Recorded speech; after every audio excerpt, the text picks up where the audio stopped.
Hello. So today we're going to talk about the budgeting. So today is Saturday. So yesterday was Friday. Some of you may have been paid yesterday.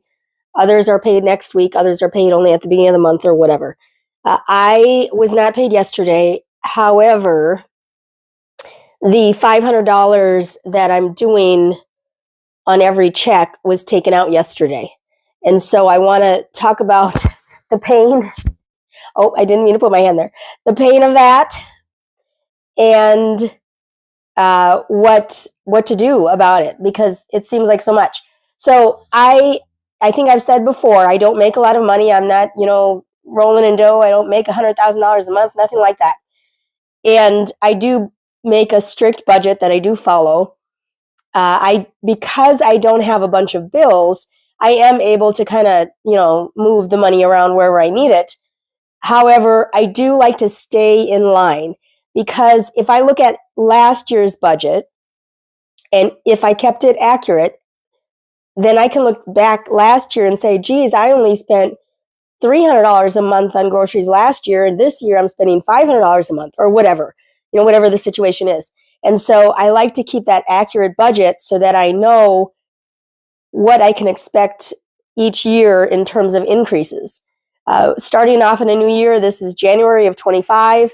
And so I know that there will be increases. I know that when people don't plan, that's when they get into trouble. And that's a lot of times when they end up using credit cards. Now, my whole spiel is about not using credit cards and staying away from debt. And so planning is the way to avoid using credit cards. It's as simple as that. You got to plan your life out. And this is true even just for just life in general, just, planning what you're going to eat for the week, or what you're going to do for the week. Planning your future in terms of having a job, if you're going to have a job, if you're going to be an entrepreneur, if you're going to retire or whatever. I have made a promise to myself.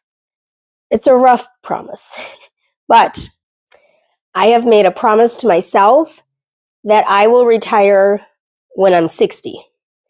Now, I'm late 40s right now, so this isn't a lot of time. So I need to save a lot of money before I get there. And I do have money coming off my checks that goes into an IRA. And then I also have the 401k at work. And then I'm saving for my car as well. So there's different funds going around everywhere. And the good thing is, when you don't have all these creditors coming after you for bills that you owe, you can do that. You can separate your money and put it in different spots and save it however you want to save it. Save as much as you want. Not really, but almost. As much as you make, you can save, as long as you have food and shelter and some sort of transportation, as long as you have that, that's what you need. If you lived in an expensive place, the two places that always come to mind are California and New York. So those are the two places I always think of. But if you live in some place that you don't need a car, but you can take a subway, or you can take taxis or whatever, maybe that's less expensive than owning a car, and maybe that's a better option. I don't live in one of those places. I have to drive everywhere I go, so I do own a car. But perhaps if you're in one of those places where you can just taxi or take a bus or a cab or a train, subway, subway, then do that. Take advantage of those means to get around. You don't need to own a car, because when you do own a car, you have to pay insurance. So just keep that in mind too. So what happened yesterday was the $500 was transferred out of my regular checking account, my regular usable, or what I consider my bill account. That's where my bills come out of. That's where I go grocery shopping out of. That's where if I'm going shopping, that's where the money's coming from. And the money was moved from that account into what I consider my savings account, which is actually not a savings account, because I'm with Chase, and Chase, you have to have, deposit $10,000 and keep at least $5,000 in there at every moment in life. I don't know. It was too much. So once I get above a certain level, I actually move it into my money market account so that it can actually make me money instead of just sitting there. Because right now it's just sitting there. And I'm well aware of that. I know that's not the way to go, but that's what I need to do to make myself comfortable, because it's my mini emergency fund. If you watched my video about emergency fund, you'll understand why it's important to have access to your emergency fund. But so anyway, so when that $500 transferred yesterday, I had it in my budget already. I had a spot for it in my budget. It's actually called car savings on my budget.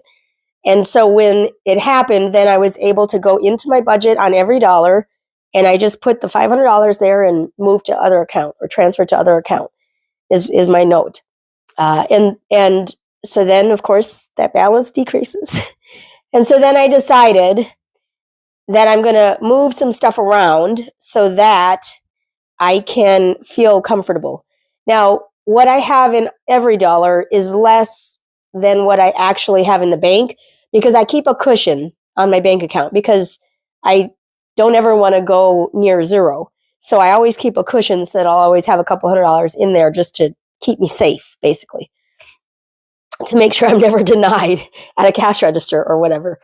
So there's always a little cushion there. But I know that if every dollar says I have this much, and I know that this much is in my actual savings account, I know that I'm safe because I know I have that cushion, but I also know that I just have to stay under the amount that every dollar shows. If I follow, by letter, my every dollar account or my every dollar budget, I will never have a problem in my actual savings account. Never. It'll never happen, because 1 + 1 always equals 2. It doesn't matter. 1 + 1 always equals 2. It's only when you add the little hieroglyphics, the 1A plus 2B equals C, that we can't do that. We need 1 + 1 equals 2 every time.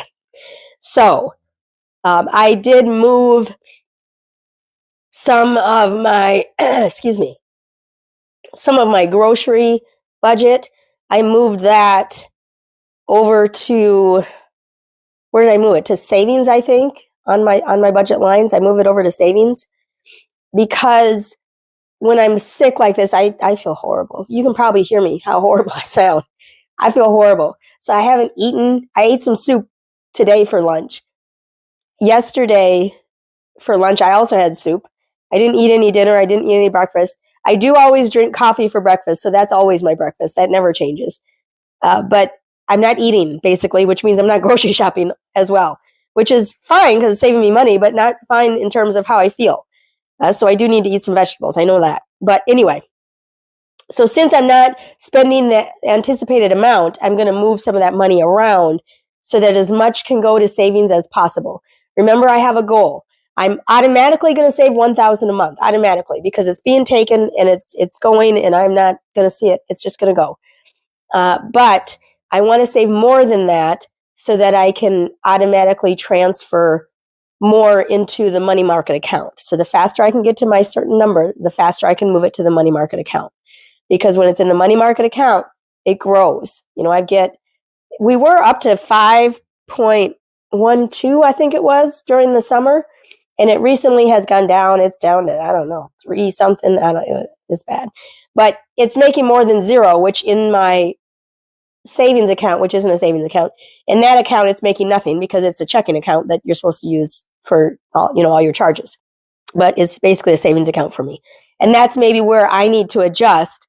But again, I don't want to open up another bank account. I have 3 banks already, and none of them have a savings account that'll fit me. So I'm not going to mess with all that. It's fine. I'll just transfer money into the money market account and get my little 3% or 5%, or maybe next year it'll go to 7%. Who knows?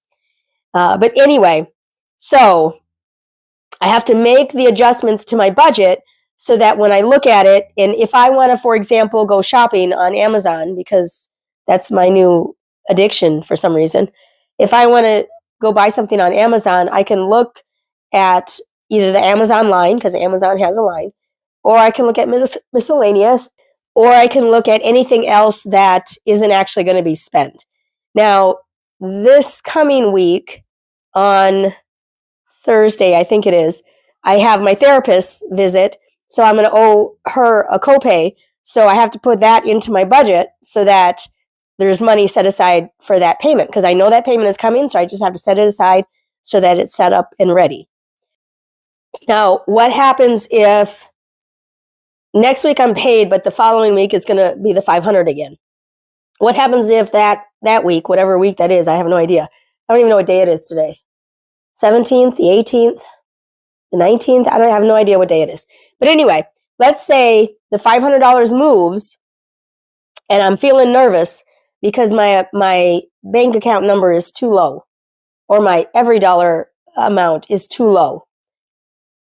You can move stuff around so that you're more comfortable with how much leeway you have. So, for example, I don't drive much, and my job is real close to my house. And today is Saturday, so typically today I would drive about 30 miles away, do my grocery shopping, get my car washed, and if I need to do any other shopping, I would do that now, today. I'm not leaving the house. I've been scolded that I must stay in the house. So I'm staying in the house. I'm following rules. So I'm going to save a little bit on gas. And so I moved some of my gas money over to my savings account. Well, not literally, but on my budget. On my budget, I moved some gas money to my savings line because I already got gas. I got gas yesterday. It must have been Thursday or Friday. I don't remember. But I got gas. So I put that in my budget, because every time you spend money, update your budget. Because if you're expecting to spend $50, for example, on gas, and you only spend $40, you have now $10 that can go somewhere else and be more worthwhile somewhere else. And so maybe that's in your savings, or maybe it's groceries, because maybe you need to buy lunches that you didn't think you needed to buy, or whatever, restaurants or whatever. So adjust your budget as needed. If you're not spending everything you're putting in a certain column or a certain line item, move that money somewhere else. Make it more worthwhile for you. It's always going to be the most worthwhile if you can save it. That's always going to be the best option, no matter what. I'm sorry. Sorry to say it out loud, but it's always best if you can save it. So any money that you're not using and have no need for, not that you don't have a need for it, you always have a need for money. But if you don't need to use it in this session, in this pay period, then move it somewhere else. Move it to your savings, or move it to your groceries, or move it to your, if you have debt, move it to your debt payment, right? That's step one. If you're in debt, is to get all the money into the debt payment. Lowest debt, get rid of that nonsense. You don't need that nonsense. Because when you are saving money, that money is going to go for you. It's going to go for you. So we need to get to that step of getting out of debt so that you can save for yourself. You work, most people, I shouldn't say you, because I have no idea how many hours you work. Most people work 40 or more hours per week. Some jobs it's like 38, some jobs it's like 48, 50, 60, I've heard. But you work a lot of hours during a week. It's not fair that all of your money has to go to some creditor. You don't know those people. You don't know those creditors. Why are you giving them money every month? Why? Stop doing that. Pay for stuff when you buy it. Don't pay for stuff 6 months later, because it's more expensive than anyway. So, beyond that, because getting out of debt is number one, it always drives me crazy. I apologize. I always go back to that, but it just gets me so excited because God, I was in debt for so long. I was in debt since I think I was probably about 18 or 19 when I got my first credit card, and was in debt until I was, how many years? 13 years ago, till I was 30 something, mid 30s. It's 25 years or so of being in debt. Why are we in debt for 25 years and don't have nothing to show for it? Don't have nothing to show for it. I had a bankruptcy to show for it. That's what I have. That's nonsense. That's nonsense. Why do you have to go through that? You don't have to do it. Stay out of debt. Don't do it. And I thank you for stopping by. Be sure to like and subscribe and leave a comment and all the regular YouTube things. Okay? Thanks, y'all.